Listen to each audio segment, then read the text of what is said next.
მოგესალმებით, ეს არის თერაპიული ზღაპრების და იგავების არხი. მე ვარ ფსიქოთერაპევტი ნინო კანდელაკი. დღეს გთავაზობთ ბავშვებისთვის თერაპიულ ზღაპარს, რომელსაც ქვია როგორ დაამარცხა გლის ლეგმა შიში. მოწონების შემთხვევაში გამოიწერეთ ჩვენი YouTube არხი, დაგვიკომენტარეთ და გააზიარეთ. დღევანდელი ზღაპრის ავტორი არის პედაგოგი და ფილოლოგი ლალია ფციაური. ზღაპრის თემები არის შიში და გაუბედაობა და ამ შიშის გადალახვა. როგორ დაამარცხა გლის ლეგმა შიში? ერთი დიდი ტყის შუაგულში ნაკადულის მახლობლად დიდ კლდესთან გლის ოჯახი ცხოვრობდა. დედა და მამა ხშირად დადიოდნენ სანადიროდ და პატარა შვილებისთვის 1000-ნაირი ნუგბარი მოჰქონდათ. ისინიც მათი ზრუნვითა და სიყვარულით განებივრებულნი ბედნიერად და მხიარულად იზრდებოდნენ. ოჯახში ბებია და პაპაც ჰყავდათ, მაგრამ ისინი სანადიროდ აღარ დადიოდნენ. საამისოდ უკვე მოვხუცდით, ახლა ჯობია ბუნაგსა და პატარებს მივხედოთო, ამბობდნენ. ლეკვებს უვლიდნენ, ეთამაშებოდნენ და 1000-ნაირ ზღაპრებსა თუ ნამდვილ ამბებს უყვებოდნენ. პაპა ნადირობაშიც ავარჯიშებდათ და თან რას აღარ იხსენებდა სახელოვანი წინაპრების თავს გადახდენილი ამბებიდან. ლეკვებს უყვარდათ ამ ამბების მოსმენა. თავს იმ დიდი ბებია ბაბუების ადგილას წარმოიდგენდნენ ხოლმე და ისე თამაშობდნენ. ხან ვითომ მათ საგმირო საქმეებში ჩადიოდნენ და ხანაც მათსავით ბრძნულად არიგებდნენ დიდ საქმეებს. ან ღვეზელს გაყოფდნენ ისე ჭკვიანურად, რომ ბებოსგან შექებას იმსახურებდნენ, ან დიდ ხვლიკს დაუსყლდებოდნენ მარჯვედ, ბუნაგის თავს წამომდგარ კლდეზე რო თმებოდა და ლეკვებს გულის გასახეთად გადმოხედავდა ხოლმე. ნიკოს ყველაზე მეტად ეშინოდა იმ ხვლიკის. მოდიდან უშეგეშინდება. ხვლიკი კი ერქვა, მაგრამ დინოზავრივით დიდი იყო და კარგა ღონიერიც ჩანდა. არადა პიკო და დაიკო დიკო მას ყურადღებასაც არ აქცევდნენ. მე რატომ ვარ ასეთი მშიშარაო, უკვირდა და დარდობდა ნიკო. მაგრამ დიდი ხვლიკი კლდეზე მთელი სიგრძით რომ გაიშოტებოდა და ბოროტის სისინით გადმოხედავდა, უნდოდა დაპატარავებულიყო და სულაც გამქრალიყო. თან თავისი შიშის არ ცხვენოდა. მგლის ლეგს ხვლიკი როგორ მაშინებსო? ნეტავი შენ მოგცლიაო, ეუბნებოდნენ პიკო და დიკო. გაიზრდები და გაგივლისო. მაგრამ ნიკო მაინც დარდობდა, რომ არ გამიაროს და დიდიც ასეთი დავრჩე, ხომ თავი მომეჭრებაო. უფროსები არ იმჩნევდნენ, თორემ მათ მზრუნველსა და ყურადღებიან თვალს რა გამოეპარებოდა. მისგან მალულად ბჭობდნენ. ნეტა რა სჭირს ამ ჩვენს ნიკოს, რომ ასე ხშირად არის დარდიანიო და ცდილობდნენ გამოსავალი ეპოვათ. პაპამ 100 თვალი და 100 ყური გამოიბა და მალე მიუხვდა ნიკოს დარდის მიზეზს. თურმე ჩემს საყვარელ შვილიშვილს ის საძაგელი ხვლიკი აშინებს და სწორედ ამას დარდობსო და ჩუმად დახმარება გადაწყვიტა. მას მერე ლეკვებს უფრო ხშირად ავარჯიშებდა და საგმირო ამბებსაც უფრო მეტი რიხით უყვებოდა. ოღონდ ახლა მის მოგონებებში მათი მშობლების პატარაობის ამბებმა იმატა. აიო, ყვებოდა პაპა. მამა თქვენი, თქვენ ხელა რომ იყო, ქორბუდა ირმის ყვირილისა ეშინოდა. მაგრამ ახლა ხომ ხედავთ, მარტორქისაც კი აღარ ეშინია, მისი ბადალი მონადირე ტყეში არ დაიარებაო. ნიკო გაფასიცებით უსმენდა ამ ამბებს. როცა პაპა იმას უამბობდათ, მისმა მშობლებმა ბავშვობის შიში როგორ დაძლიეს, თლად ყურებად იქცეოდა ხოლმე და ყველაფერს სიტყვით იბეჭდავდა თავში. ვარჯიშითაც დიდი მონდომებით ვარჯიშობდა და სულ უფრო უძლიერდებოდა იმედი, ერთ დღესაც იმ საზიზღარი ხვლიკის აღარ შემეშინდება და რომ გავიზრდები, სულაც კუდით ქვას ვასროლინებ. მაგრამ იქამდე ლოდინი არ მოუხდა. ერთ დღესაც, როცა მშობლები ისევ სანადიროდ იყვნენ წასული, პაპა კი ლეკვებს თევზაობას ასწავლიდა, ნაპირთან ზედმეტად ახლოს მისულ დიკოს ფეხი დაუსყლდა და წყალში ჩავარდა. ნაკადული ამ ადგილას ჩქარა მოდიოდა. ლეკვებმა კი ცურვა ჯერ არ იცოდნენ. დიკო წყალმა გააქანა და მეორე ნაპირს მიანარცხა.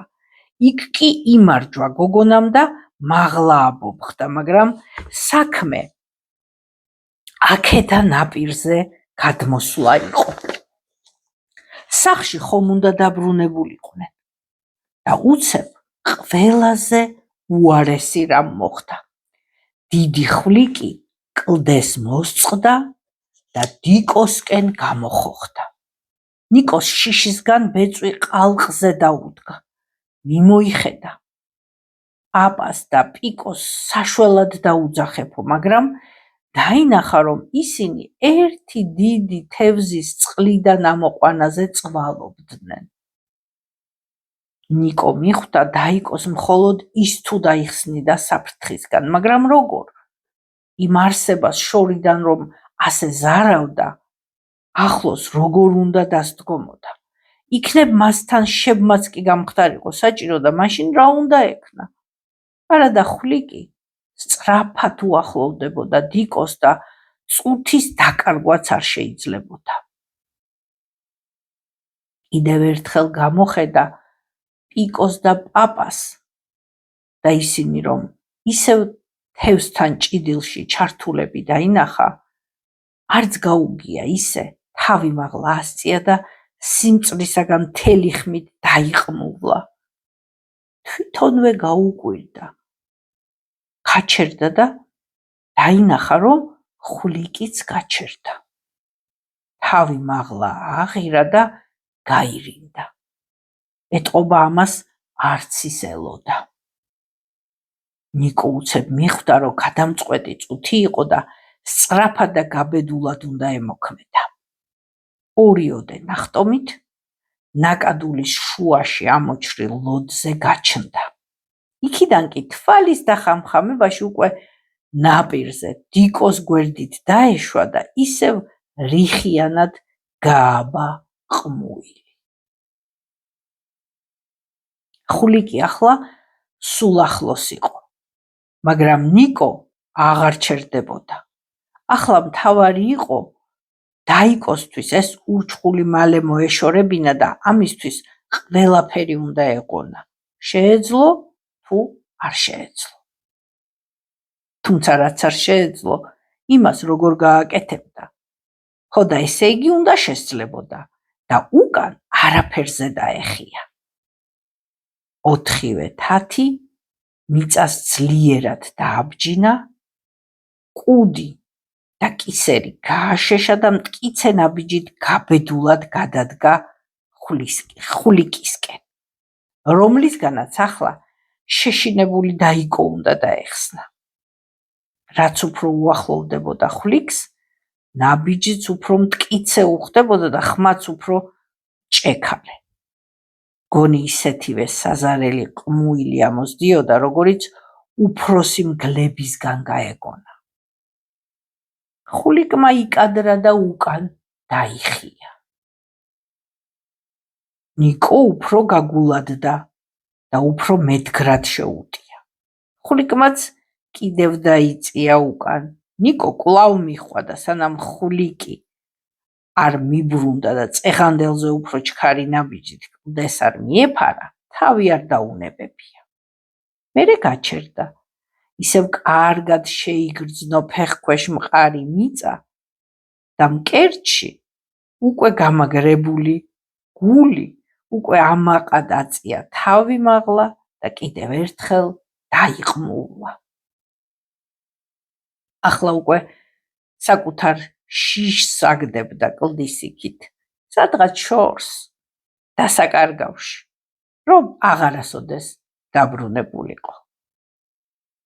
უკან მობრუნებული ნიკო დაიკოსთან მისვლას ჩქარობდა და სწრაფად გამოიქცა კიდეც, მაგრამ მასთან მისულმა გაოცებულმა დაინახა, რომ ნაკადულის მეორე ნაპირს პაპა და პიკოც მოსდგომოდნენ.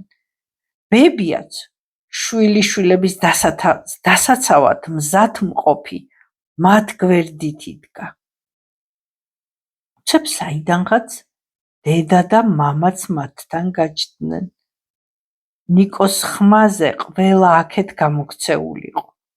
დედას გულმა უგრძნო, რომ ჩემი შვილების თავს რაღაც ხდებაო.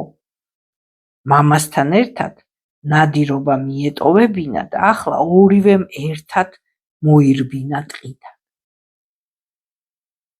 ყველა აღფრთოვანებული შესცქეროდა ნიკოს, პატარა მგლის ლეგვს, რომელმაც დინოზავრივით ხვლიკი გააქცია და დაიკო მისგან დაიხსნა.